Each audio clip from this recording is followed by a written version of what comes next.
Good morning, students. Welcome back in class plus one. I hope you all are safe at your home. Students, तो आज हम करेंगे unit 4 physical education and sports for CWSM children with special needs कि physical education and sports for those children, ठीक है ना, 2000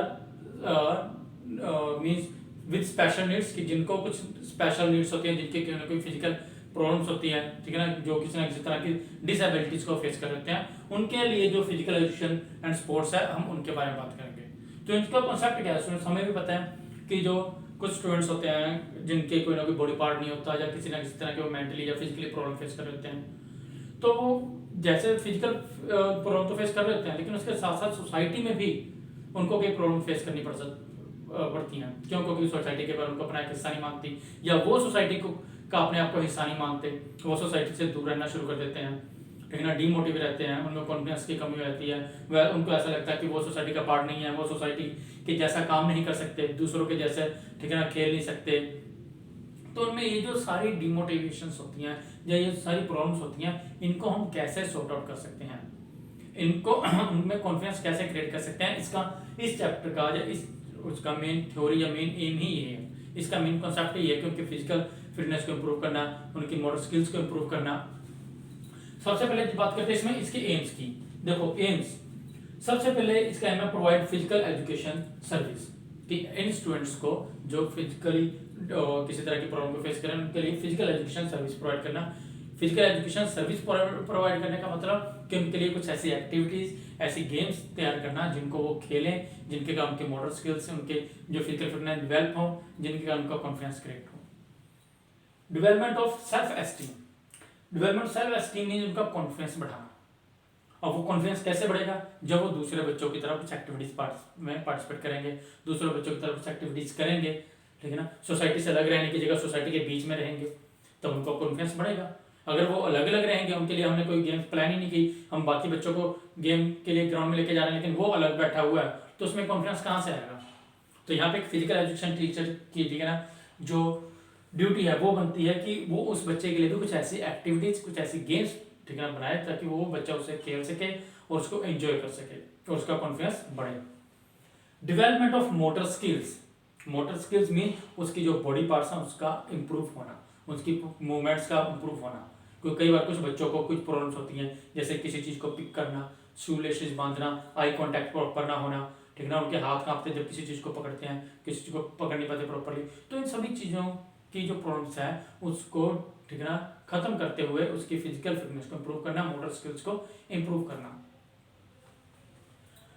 development knowledge of body mechanics means उनको knowledge देने की उसकी बॉडी कैसे वर्क करती है, उनमें जो प्रॉब्लम्स हैं वो क्यों हैं और उनको वो कैसे कम कर सकते हैं या कैसे खत्म कर सकते हैं, किस तरह की उनको एक्सरसाइज करनी चाहिए, किन तरह के उनको, ठीक है ना, वर्कआउट करना चाहिए, किस तरह के वो गेम्स कर सकते हैं, वो सारी गेम्स, वो सारी एक्सरसाइज फिजिकल एजुकेशन टीचर उनको प्रोवाइड करवाता है और वो उसको करते हैं, जिसके कारण उनमें ये सारी जो प्रॉब्लम्स हैं वो सॉर्ट आउट होनी शुरू हो जाती हैं।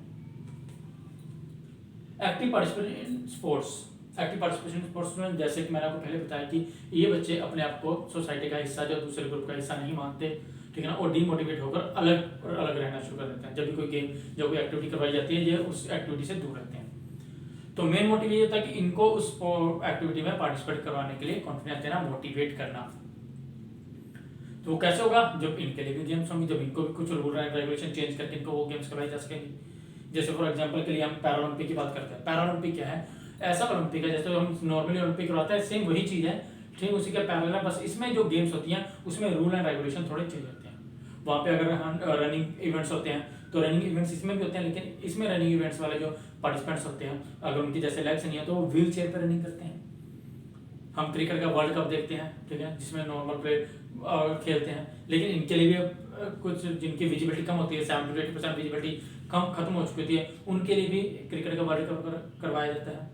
कैसे होता है वो वर्ल्ड कप? उसमें जो बॉल्स होती हैं उसमें ऐसा साउंड होता है, ठीक है, जब वो बॉल फेंकेगा तो उसमें साउंड प्रोड्यूस होगा, ताकि खेलने वाला जो बैट्समैन है उसको वो साउंड सुने और वो उसी साउंड के हिसाब से उस बॉल को हिट कर सके, और जो फिर फील्डर है वो भी उस साउंड के हिसाब से उसके पीछे भागो से रोक सके।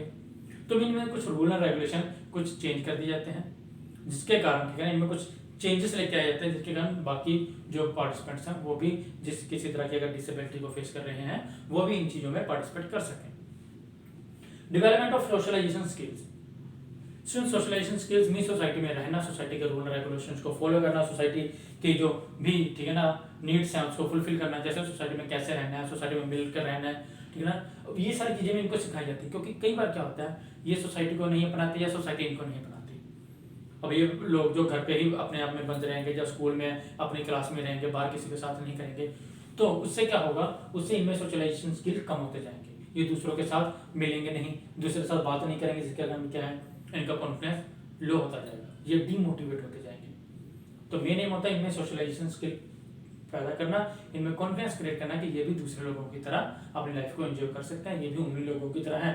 ठीक है, इनमें कुछ प्रॉब्लम्स हैं लेकिन उन प्रॉब्लम्स के होते हुए भी ये दूसरों की तरह अपनी लाइफ को एंजॉय कर सकते हैं। इसके अलावा उसमें जैसे मैंने तो आपको यहाँ पे 6 करवा दिया, इसके एम्स तो आप जितने मर्जी बना सकते हो। जैसे इसके आगे आप लिख सकते हो मोटिवेट करना, ठीक है ना, कि इनका मेन एम क्या होता है स्टूडेंट्स को मोटिवेट करना, ताकि वो मोटिवेट हो, अपनी डीमोटिवेशन से बाहर आकर, ठीक है ना, मोटिवेट होते हुए अपने रूटीन वर्क करें, दूसरों की तरह लाइफ को एंजॉय करें।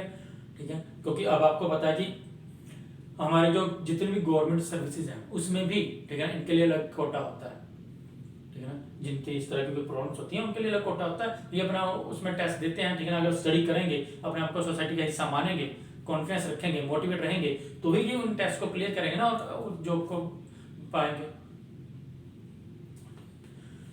तो ये थे हमारे कुछ एम्स स्टूडेंट्स, ठीक है ना, physical education and sports for children with special needs के, कि इन एम्स को, ठीक है ना, ही प्रोवाइड करना, इन एम्स को कवर करना ही, ठीक है ना, चैप्टर का एक फिजिकल एजुकेशन टीचर का रोल है कि वो स्टूडेंट्स को जो किसी तरह की डिसेबिलिटी को फेस कर रहे हैं उनको, ठीक है ना, इन चीज़ों से बाहर निकाले, उनके लिए कुछ new rule and regulation, new games करे। इसमें सिर्फ एक टीचर ही नहीं, ठीक है ना, बाकी सारे सब्जेक्ट टीचर्स भी और स्कूल भी या फिर सोसाइटी में एक बहुत बड़ा रोल प्ले कर सकते हैं। उनको वो रोल प्ले करना भी चाहिए, तभी हमारे ये जो लोग हैं जो डिसेबिलिटीज को फेस कर रहे हैं, क्योंकि फिजिकल डिसेबिलिटीज को स्टूडेंट्स खत्म किया जा सकता है, ठीक है ना, लेकिन जब मेंटली बंदा डिस्टर्ब हो जाए उसके लिए बहुत बड़ी प्रॉब्लम हो सकती है। तो इनको उस मेंटली प्रॉब्लम से बाहर निकालने के लिए हमारी पूरी सोसाइटी का बहुत बड़ा रोल है। तो हमें इस चीज़ को समझते हुए हमें इन एम्स को फुलफिल करना होता है, ताकि हम बच्चों को इस चीज़ों से प्रॉब्लम से बाहर निकाल सकें। तो स्टूडेंट ये था हमारा एक छोटा सा टॉपिक, ठीक है ना, कि एम्स क्या है हमारे। तो मिलते हैं स्टूडेंट्स नेक्स्ट टॉपिक में, नेक्स्ट वीडियो में। तब तक आप इस टॉपिक को अच्छी तरह कर लेना। लेकिन स्टूडेंट जाते समय आपको एक चीज़ और बताना चाहूँगा कि जब भी आपने इसके एम्स लिखने हैं, ठीक है ना, मैंने आपको एम्स तो बता दिए, लेकिन जब भी आपने एम लिखना है, ये नहीं कि जैसे मैंने लिखे थे 6 पॉइंट लिखे उसको आगे एक्सप्लेन कर दिया। इसकी प्रेजेंटेशन बहुत मैटर करती है। जब भी आपने एम लिखना है तो आपने पहले एम लिखा, सर्कल बनाया, इसके साइड पे आपने उसके पहले हेडिंग्स लिखनी शुरू कर देनी है। पहले 5 to 6 जो भी आपने हेडिंग्स देनी है वो यहाँ पे हेडिंग्स बनानी है, ठीक है ना, लिखनी है, फिर उसको 1 by 1 एक्सप्लेन करना है। जरूरी नहीं आप ऐसे डायग्राम बनाओ, आप डायग्राम के लिए इस तरह भी बना सकते हो। एम लिखा, ठीक है, first M, second, third, fourth, fifth, जितने भी आपने एम लिखने हैं आप कोई ना कोई मतलब उसको डायग्रामेटिक पहले शो करो। इससे आपकी प्रेजेंटेशन अच्छी होगी। पहले आप जितने पॉइंट आपको रिमेंबर आप उस पॉइंट्स को लिख लो, फिर उसको 1 by 1 एक्सप्लेन करना शुरू कर दो। इससे क्या होगा, इससे एक आपकी अच्छी प्रेजेंटेशन होगी, टीचर को भी पता चलेगा कि आपको सारी नॉलेज है इसके बारे में। जब उसको एक्सप्लेन करोगे तो आपको 5 out of 5 मिल जाएंगे। आपने इसमें 5 या 6 पॉइंट्स को ही एक्सप्लेन करना है। यहाँ पे आप चाहे जितने मर्जी लिख लो, 8-10 लिख लो, जितने आपको आते हैं, नीचे आप 5 को एक्सप्लेन कर दो। चाहे आप यहाँ पे 5 लिख करो तो 1 by 1 करके एक्सप्लेन कर दो। लेकिन एक चीज रखना, जब भी आपसे पूछा जाता, ये नहीं कि पहले एक पॉइंट लिखा, एक लाइन में उसका आंसर लिख दिया, दूसरा पॉइंट। अगर आप ऐसे सिंपल पॉइंट्स बना के लिखोगे तो अगर आप 10 भी लिख दोगे ना स्टूडेंट, तभी आपको 5 मार्क्स नहीं मिलेंगे, तभी आपका कहीं ना कहीं हाफ या 1 मार्क्स काट लिया जाएगा। लेकिन जब, क्योंकि ये जो क्वेश्चन है वो हेडिंग्स वाला है, जिसमें हेडिंग्स है उसमें आपको हेडिंग्स देकर ही उसको आगे एक्सप्लेन करना है।